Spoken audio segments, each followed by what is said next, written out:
حضرت سیدنا بشر بن حارث الحافی رضی اللہ تعالی عنہ، یہ وقت کے عظیم محدث حضرت سیدنا امام احمد بن حنبل رحمۃ اللہ علیہ کی مرکز نگاہ تھے۔ حضرت سیدنا امام احمد بن حنبل رحمۃ اللہ علیہ جیسے فقیہ اور محدث حضرت بشر بن حارث الحافی رضی اللہ تعالی عنہ کے گلی کے سگ تھے۔ فقہاء و محدثین کی جماعت آپ کی دہلیز ولایت پر بیٹھنا اپنے لیے سب سے بڑا سرمایہ تصور کرتی تھی۔ حضرت بشر بن حافی رضی اللہ تعالی عنہ بڑی شان کے مالک تھے، ورع کا، تقوی کا، زہد کا، رضا کا، استقامت کا، عدالت کا، علمیت کا، شجاعت کا کوئی ایسا پہلو نہیں تھا جو حضرت سیدنا بشر بن حارث الحافی رضی اللہ تعالی عنہ کے دامن میں نہ پایا جاتا۔ وقت کے بہت بڑے صوفی جنہوں نے صوفی ہونے کے ساتھ ساتھ بڑے بڑے صوفیوں کا تذکرہ نگار بننے کا منصب بھی حاصل فرمایا تھا، حضرت ابو القاسم قشیری رضی اللہ تعالی عنہ حضرت بشر بن حارث رضی اللہ تعالی عنہ کے بارے میں فرماتے ہیں کہ وکانہ کبیر الشان، حضرت بشر بن حافی کی بڑی شان تھی۔ اتنا بڑا نامور محدث، پھر اتنا بڑا نامور صوفی، پھر اتنا بڑا با کمال با صفا اہل دل جب یہ جملہ کہہ رہا ہے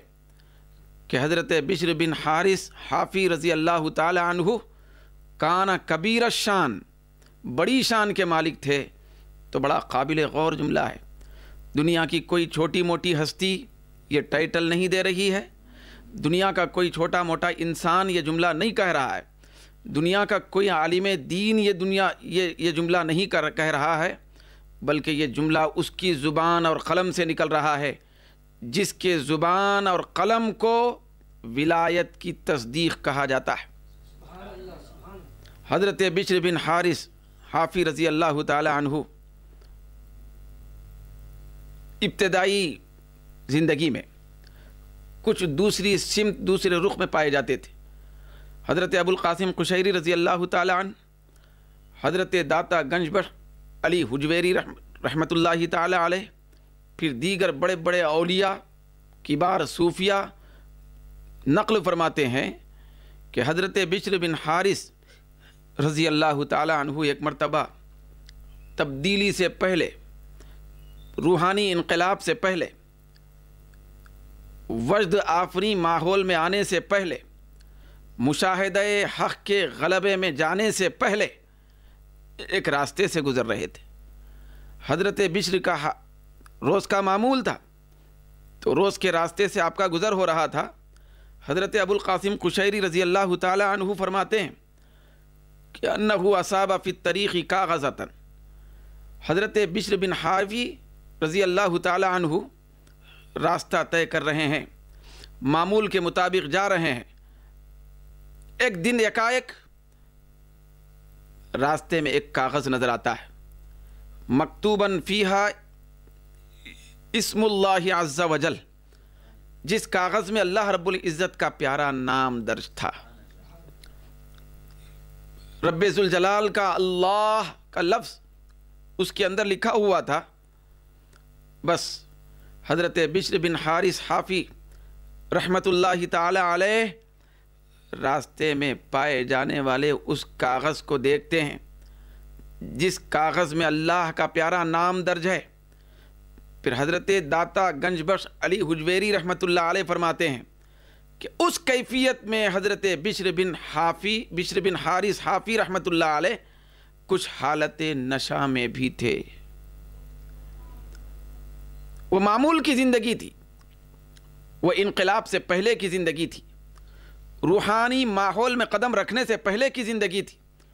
تو حضرت بشر بن حارث رحمۃ اللہ علیہ کیا دیکھتے ہیں کہ کاغذ راستے میں پڑا ہے جس میں مولا کا نام درج ہے، وہ نام درج ہے جس کے بارے میں اللہ رب العزت نے خود قرآن میں بیان فرمایا سبح اسم ربک الاعلی، تو اے بندے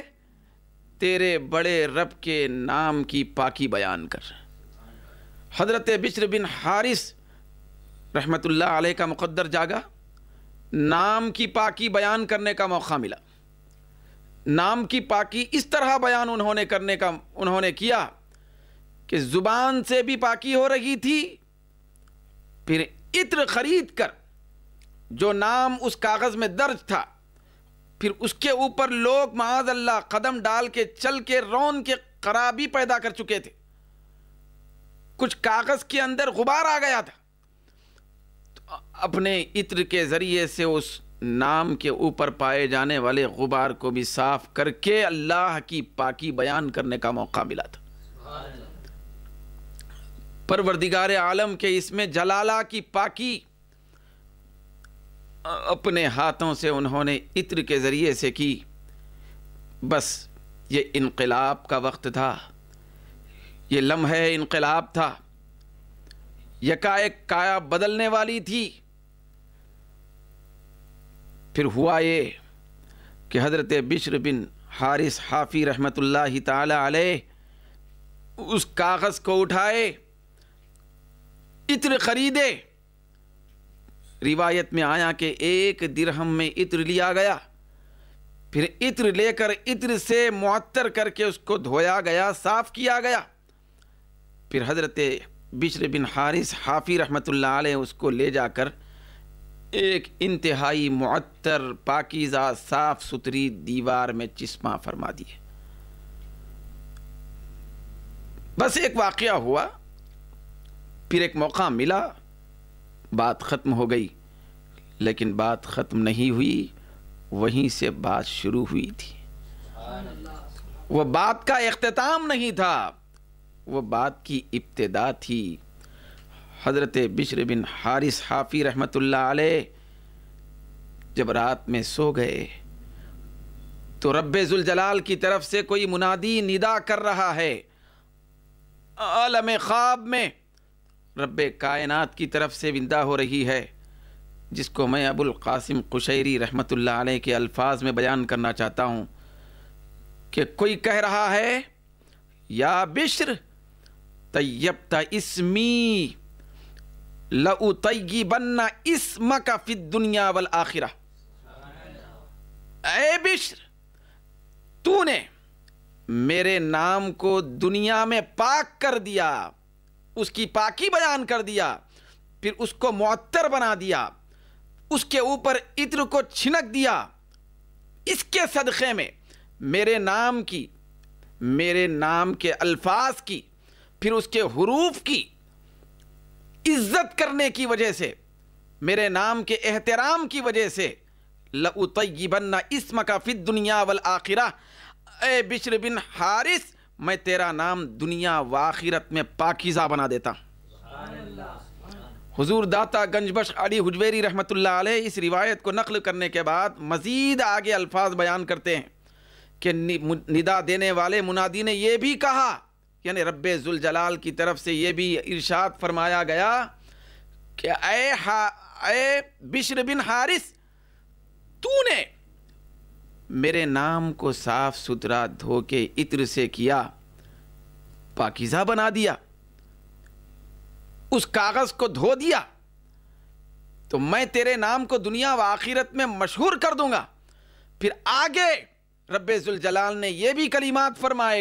فرمائے کہ اے بشر، جو بھی شخص تیرا نام اپنی زبان پہ لا کر دل کی گہرائی سے لے گا، میں اس کے دل پر راحت کو نازل کروں گا۔ تو آج حضرت بشر بن حارث حافی رحمت اللہ علیہ کے ذکر کے ضمن میں ہم ہمارے دلوں کو راحت بخش رہے ہیں، ہمارے دلوں کو سکون بخش رہے ہیں، ہماری زبانوں کو پاکیزہ بنا رہے ہیں، ہمارے دل کی تاریک دنیا کو منور کر رہے ہیں، ہماری نگاہوں کو بصیرت کا نور عطا کر رہے ہیں۔ یہ وہ نام ہے جو خیرات نام خدا کے ذریعے سے ہر تاریک دل کو منور کرتا ہے، ہر گندی زبان کو پاکیزہ بنا دیتا ہے. گندی زبانوں کو پاکیزہ بنانے والے نام کا نام بشر ہے. حضرت